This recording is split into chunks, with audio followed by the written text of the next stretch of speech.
예수 그리스도가 주인 되는 삶을 살면 얼마나 좋겠습니까? 하나님의 뜻대로 살아가는 인생이야말로 가장 행복한 삶이기 때문입니다.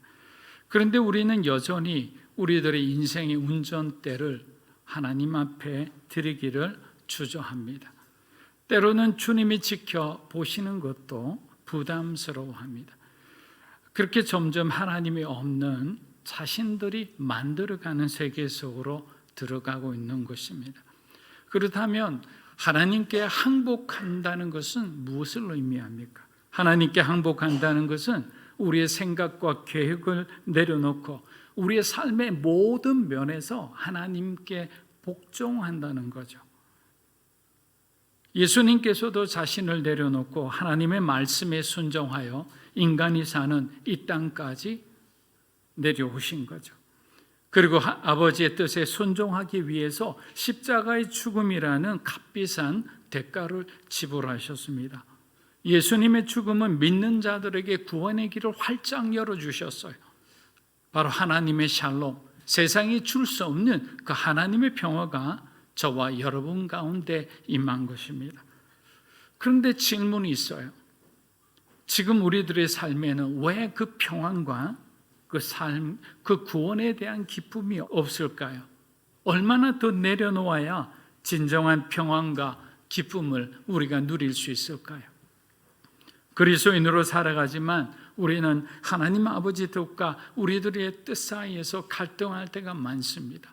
평안하다고 말하면서 내 마음속에는 또 다른 뜻이 그냥 꿈틀꿈틀 살아 움직이기 때문에 지금은 하나님의 때가 아님을 너무나도 잘 아는데 우리 마음속에 그 욕망이 자꾸만 하나님의 시간보다 앞서가려고 하는 거예요. 그렇게 해서 우리는 섣부른 결정을 하게 돼요.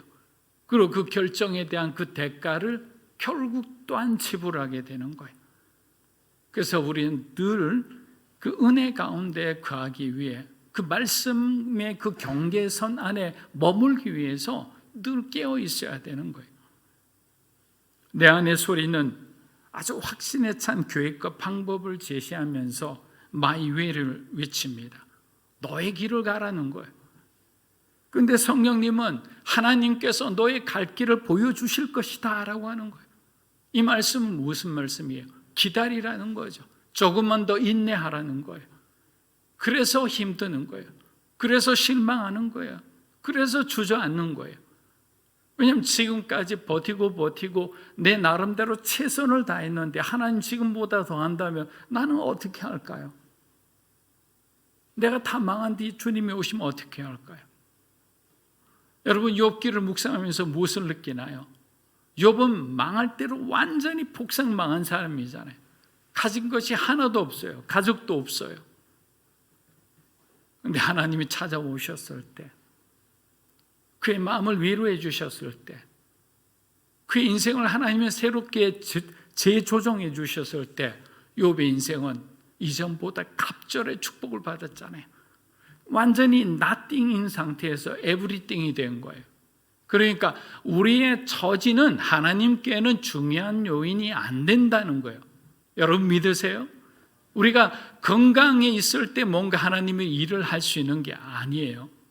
우리가 연약해져 있더라도 하나님께서 우리를 쓰시면 그 모습, 그 상황이 하나님이 쓰시는 우리의 모습이 되는 거예요. 그런데 우리는 자꾸 뭔가 하나님 앞에 우리가 할 수 있는 모습으로 만들어 가기를 원하는 거예요. 그것이 가공된 인간이 중심이 된 그런 어떤 모습이라는 거예요. 그것은 내려놓게 하는 거예요. 그래서 힘이 잔뜩 들어간 사람들에게 하나님은 이렇게 뿅망치를 한두 번 치는 거죠. 털 들리면 이제 힘이 쭉 빠지는 거예요. 한 번도 가보지 않은 길보다 내게 익숙한 길을 우리는 가려고 합니다. 그 내면의 욕망이 너무너무 심한 거죠. 그렇다고 자신이 원하는 길을 걸어간 사람들을 보면 그렇게 행복하지도 않는 것입니다. 그냥 뭔가에 쫓기듯 살아갑니다. 사랑하는 여러분, 사람들은 성공보다 실패를 통해 더 많은 것을 배우게 됩니다. 실패를 통해 자신의 한계를 분명히 깨닫는 것입니다. 내 힘으로 미래를 개척해 나가겠다는 생각을 접고 하나님께 나의 미래를 맡겨야 되겠다는 생각을 비로소 하게 되는 거예요.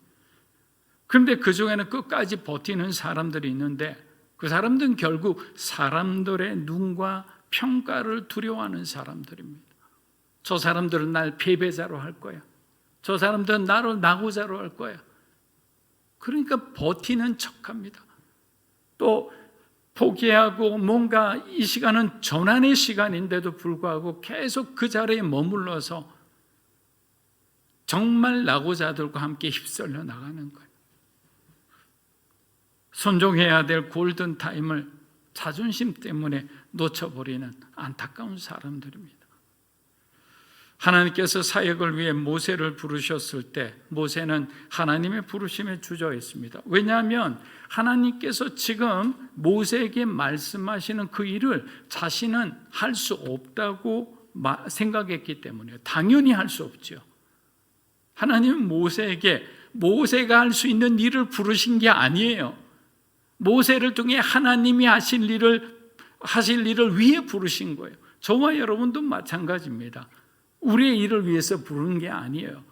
내가 할 수 있는 이 범위를 위해서 하나님이 나를 택했을까요? 아니죠. 우리보다 더 위대하신 하나님은 우리를 통해 하나님의 능력이, 그 은혜가, 그 사랑이 만방에 흘려 퍼지기를 원하는 거예요. 사랑하는 여러분, 내려놓는다는 것은 그 일을 내 힘으로 할 수 없음을 공개적으로 선포하는 거예요. 나를 통째로 비우고 하나님으로 채워가는 과정이에요. 더 이상 이 일에 대해 나의 권리를 하나님께 주장하지 않겠다는 거예요.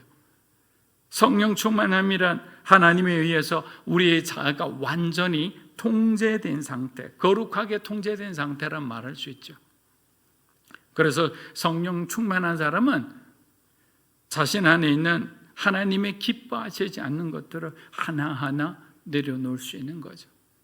내가 주인 삼은 것들을 다 없애기 시작하는 거예요. 리스트를 하나하나 적고 난 뒤에 이것도 하나님 기뻐하시지 않으면 딱딱 짝대기를 걷는 거예요. 신앙생활은 결국 우리 안에 있는 이 자아를 그리스도께 굴복시키는 과정입니다. 우리 안에 있는 정욕과 상처와 쓸데없는 이 자존심을 버리지 않는 한 우리는 하나님 기뻐하시는 그 영적 수준까지 도달하지 못해요. 우리는 높다고 생각하지만 사실 하나님 보기에는 그냥 낮은 수준인 거예요. 그 자존심 하나 버리지 못하고 하나님 앞에서도 꼿꼿하게 여러분의 마음을 지키고 있다고 생각해 보세요. 그런 사람을 하나님은 어떻게 쓰십니까? 그러니까 마음이 부드러운 사람, 온유한 사람이 땅을 차지하는 이유가 특별한 이유가 있는 거예요. 그 사람은 강하나 부드러운 거예요. 유연한 거예요. 부르심에 유연합니다. 하나님의 명령에 대해서 절대적으로 순종합니다. 자신을 꺾을 수 있는 사람이 유연한 사람이에요. 빌립보서 2장 5절 말씀입니다. 너희 안에 이 마음을 품어라. 곧 그리스도 예수의 마음이니. 사랑하는 여러분, 우리가 어떻게 하면 하나님께 항복할 수 있을까요? 내려놓음의 첫 번째 메시지는 예수의 마음을 품어라입니다. 조금 더 정확히 원어적으로 표현하면 예수 그리스도 안에 있는 마음을 본받으라라고 되어 있어요. 하지만 우리들이 예수 그리스도 안에 거하지 않는다면 우리는 예수 안에 있는 마음이 무엇인지도 몰라요. 품을 수가 없게 된다는 거예요. 알지를 못하기 때문입니다. 그래서 바울이 무엇을 얘기하느냐? 바울의 말의 핵심은 in Christ의 삶을 살아라는 거예요. 너희가 예수 안에 거하는 삶을 살게 되면 세상의 것들은 내려놓지 않을 게 없다는 거예요. 스스로 내려놓게 될 거야. 그런데 우리가 예수 그리스도 안에 거하지 않으면 예수 밖의 것을 사모할 수밖에 없다는 거예요. 예수 밖의 것을 붙잡고 쫓아갈 수밖에 없다는 거예요. 아주 명확하게 그리고 알기 쉽게 우리에게 알려주는 거예요. 왜 우리가 못 내려놓느냐? 너희가 예수 안에 있는 듯 하나 예수 밖에 있는 자라는 거예요. 여러분이 왜 갈등하세요? 예수 안에 있다고 말씀드리고 싶지만 예수 밖에 있기 때문이에요. 마음이 한켠에 가 있는 거예요. 이 땅에 내려오신 예수님은 철저히 하나님께 순종했습니다. 자신의 신성을 주장하지도 않으시고 채찍에 맞으시고 가시관을 쓰시고 온갖 멸시와 조롱을 당하셔서도 하나님을 끝까지 원망하지 않으셨어요. 자신에게 주어진 그 리디머, 구속자로서의 사명을 다하신 것이에요. 우리도 이러한 예수님의 마음을 가질 때 우리는 모든 것을 내려놓을 수 있다는 겁니다. 빌립보서 2장 6절입니다. 그는 근본 하나님의 본체시나 하나님과 동등됨을 취할 것을 여기지 아니하시고. 자, 내려놓음의 두 번째 메시지는 겸손입니다. 겸손하면 내려놓을 수 있어요. 겸손하면 여러분 양보할 수 있어요. 겸손하면 내 마음속에 있는 그 상처와 아픔도 지워낼 수 있어요. 빌립보서 2장 말씀은 예수님의 겸손의 극치를 보여줍니다. 6절을 보면 그는 하나님의 본체이시나 동등됨으로 여기지 아니하셨다라고 합니다. 여러분, 여기서 동등이란 이 단어, 히브리 단어 원어는 무게가 같다, 위치가 같다라는 뜻이에요. 하나님과 동등이라는 까지 해석하면 하나님과 위치가 같고 하나님과 무게가 같은 분이다. 하나님과 다른 분이 아니에요. 차이가 나신 분이 아니에요. 예수님은 성부 하나님에 비해 절대로 전혀 열등하신 분이 아니에요. 완벽하게 모든 면에서 동일하신 분입니다. 그럼에도 불구하고 예수님은 성부 하나님의 인간 구원의 이 원대한 프로젝트에 자발적으로 참여하시어 우리를 위해 낮아짐과 비워짐을 받아들이신 거예요. 수용하신 거예요. 예수님께서 먼저 모든 것을 내려놓으셨기에 바로 저와 여러분에게 그 구원의 은혜가 임한 것이에요. 그러나 인간은 자신에게 주어진 고난과 힘을 절대로 내려놓는 법이 없습니다. 그래서 전쟁이 나고요. 그래서 분쟁이 일어나고 그래서 갈등과 다툼이 일어나는 거예요. 사랑하는 여러분, 만약에 여러분들이 한번 생각해 보세요. 자식이 죽는다고 하면 어떤 부모가 자신의 자리를 연연해 하겠습니까? 아마 90% 이상은 자리를 포기하고 아들을 구하러 내려올 거예요. 예수님이 이렇게 쉽게 자신을 버리고 내려오실 수 있었던 것은 우리를 향한 변하지 않는 그 하나님의 사랑이 있었던 거예요. 그 사랑이 예수님을 하늘 보좌에서 이 땅까지 내려오게 하신 거예요. 다른 이유가 있었던 게 아니에요. 여러분이 잘나서가 아니에요. 여러분이 정말 열심히 하나님을 잘 믿어서가 아니에요. 사랑이에요. 하나님의 짝사랑. 그 사랑이 바로 주님의 성육신, 오늘 이 성탄의 기쁨의 소식이 된 거예요. 이제 우리들이 응답해야 될 시간이라고 생각합니다. 주님은 우리를 위해 낮아지신 것처럼 우리들도 그리스도를 모르고 세상 속에서 방황하고 있는 사람들을 위해서 낮아지고 비워진 모습으로 우리가 열심히 복음을 전해야 되는 거예요. 사랑하는 여러분, 믿음으로 사는 교회가 그냥 우리들만 좋게 신앙생활하기 위해서 하나님이 세워준 교회라면 무슨 의미가 있습니까? 그렇다면 제가 왜 오늘의 교회를 나와야 됩니까? 나올 필요가 없잖아요. 대우도 좋고 더욱더 편안한데. 선교하는 교회, 전도하는 교회, 또 일본 교회와 함께 세계 선교하기 위해서 하나님께서 또 제가 모르는 또 다른 계획이 있기 때문에 그 하나님의 계획을 신뢰하기 때문에 벗어버리고 내려올 수 있는 거예요. 또 이곳에 이 작은 교회신 여러분들도 마찬가지라고 생각합니다. 개척교회는 얼마나 부족하고 불편한 것이 많아요. 그러나 이곳에 섬기는 이유는 하나님께서 여러분에게 특별한 마음을 주셨기 때문에 이 작은 교회까지 내려올 수 있었잖아요. 우리는 또 지하 2층이에요. 내려올 수밖에 없어요. 낮은 교회.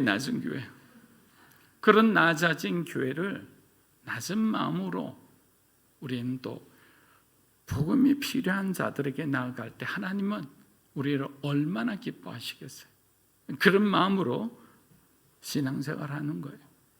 빌립보서 2장 7절에서 8절입니다. 오히려 자기를 비워 종의 형체를 가지사 사람들과 같이 되셨고 사람의 모양으로 나타나사 자기를 낮추시고 죽기까지 복종하셨으니 곧 십자가에 죽으심이라. 세 번째 내려놓음의 마지막은 순종입니다. 예수님은 하나님의 본체로서 모습은 지니고 계시나 하나님의 말씀에 순종하심으로 자신의 존재 방식의 변화를 가져오신 거죠. 그 자신의 존재 방식의 변화를 수용하셨죠. 즉 예수님의 성육신하심으로 예수님은 전능하심, 전지하심, 무소부재하심 같은 이 신적인 권능을 일시적으로 제한받으신 거예요. 예수님의 순종의 대가는 아주 컸습니다. 신성은 가지고 있으나 인성과 육체로만 살아야 했던 거예요. 그렇게 예수님의 33년의 평생의 공생의 삶은 위대할 수밖에 없죠. 여러분, 신성의 삶으로서 무죄한 삶은 얼마든지 가능하잖아요. 죄가 찾아오면 그 죄를 향해 꾸짖기만 하면 돼요. 신약 성경에 예수님께서 마귀를 향해서 꾸짖었을 때 마귀는 아무런 말도 못하고 그냥 그 자리에서 쫓겨나갔어요. 그러나 완전한 인간의 모습으로 단 한 번도 죄를 짓지 않고 33년간의 삶을 산다는 것은 인간이신 예수님이 어마어마한 인내를 하셨어요. 화가 나지 않았을 경우가 있었을까요? 억울한 경우가 왜 없겠었어요? 사람들이 오해하고 사람들이 눈총 주는 그 모든 상황들을 예수님은 견디셨어야 하셨어요. 그 평생의 삶에 온전히 지켰을 때 예수님께서 공생의 3년 기간 동안 더 심한 핍박과 더 심한 어떤 어려움들이 있었지만 하나님을 사랑하고 우리를 사랑하는 그 사랑 때문에 예수님은 그 사역의 모든 것을 완성하신 거죠. 마치신 거예요. 부모님의 사랑은 예수님의 사랑을 바라볼 수 있는 좋은 예라고 생각합니다. 여러분의 부모님을 한번 생각해 보세요. 한없이 헌신적이시죠. 한없이 희생적이시잖아요. 그렇기 때문에 그분들이 구원받아야 되지 않겠습니까? 최선을 다했다는 말은 거짓말일 수도 있는 거예요. 정말 우리가 목숨을 내놓고 모세처럼 기도했다면 하나님께서 그 금송아지 우상 숭배한 이스라엘 민족을 죽이지 않으셨죠. 기도했으니 죽이지 않으신 거잖아요. 사랑하는 여러분, 자신을 비우다의 의미는 자신을 버렸다는 것이 아닙니다. 영광의 옷 위에 잠시 누더기 같은 타락한 인간의 옷을 입었다라고 표현하는 거예요. 오늘처럼 추운 날 많은 사람들이 코트를 입고 다닙니다. 그런데 멋쟁이들은 이 추운 날을 싫어해요. 왜냐하면 이 코트 속에 자신들의 아름다운 드레스와 멋있는 정장이 들어있기 때문에. 그러나 그들이 옷을 벗을 수가 없는 것은 너무나 추운 거예요. 그러나 연회장에 도착하면 그들은 코트를 벗게 됩니다. 그때 사람들은 그 아름다움에 반하게 될 것이에요. 이처럼 영광은 드러나야 할 때 드러나는 것입니다. 지금 예수님은 영광을 감추셔야 하는 거예요. 예수님은 영광의 옷을 버린 것이 아니라 영광의 옷 위에 인간의 옷을 입음으로 자신을 겸손하게 하신 거예요. 사랑하는 여러분, 우리들도 주를 위해, 복음을 위해 세상의 욕심을 다 피워내야 합니다. 우리가 하나님께 순종하는 것이 힘든 이유는 아직도 욕망이 지배하는 삶을 살기 때문이에요. 빌립보서 2장 8절은 예수님의 순종의 클라이막스를 다루고 있습니다. 사랑하는 여러분, 내려놓음은 오해하지 않았으면 좋겠어요. 절대 패배를 의미하는 것이 아니라는 것을. 예수님은 모든 것을 제한받으시고 이 땅에 내려오셨지만 결국 십자가의 죽음으로 마치 지신 것 같았는데 그 순간 사단은 패배했습니다. 그리고 주님은 승리하신 거예요. 하나님 나라의 승리는 인간이 바라보는, 눈에 바라보이는 지금의 승리가 아닌 거예요. 마지막에 이기는 자가 웃는다라고 그러잖아요.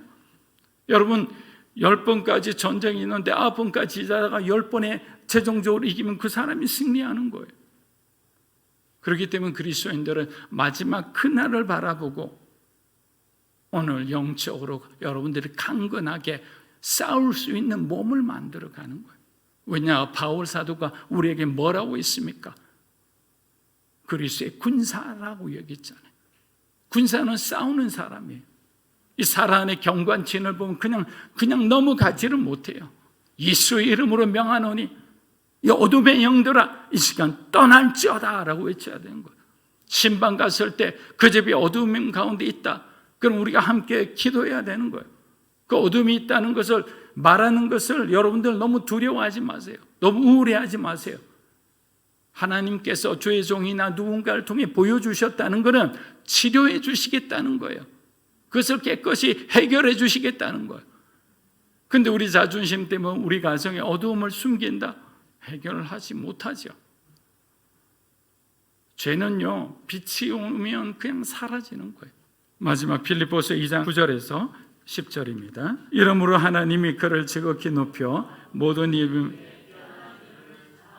하늘에 있는 자들과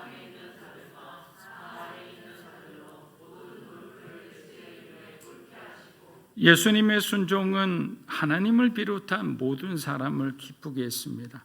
하나님께서는 그런 예수님을 무한정 높여주세요. 사랑하는 여러분, 하나님께서 우리에게 낮아지는 시간을 주실 때 원망하지 말고 오히려 감사하십시오. 광야의 시간은 하나님만 바라보는 시간입니다. 광야에는 우리를 돕는 자가 없고 오히려 우리를 해하는 자들만 많이 있습니다. 그때 들려오는 하나님의 음성을 듣고 순종할 때 우리들의 삶에 놀라운 도약이 찾아오는 거예요. 오늘은 아기 예수님이 탄생하신 가장 기쁘고 복된 날입니다. 이 기쁨이 우리에게 찾아오기까지 예수님의 낮아지심이 있었다는 것을 꼭 기억하셨으면 합니다. 그리고 세상 사람들에게 예수님도 내려놨는데 당신은 왜 내려놓지 못하는가라는 말을 들어서는 안 될 것입니다. 그렇게 오늘 말씀을 통해 내가 아직 붙들고 있는 것이 무엇인지, 내가 내려놓아야 할 것은 무엇인지 여러분들이 남은 시간 동안 하나하나 잘 정리해 보는 시간이 되었으면 합니다. 올 한 해도 얼마 남지 않았습니다. 여러분을 향한 하나님의 놀라운 은혜가 넘치게 되기를 주의 이름으로 축복합니다.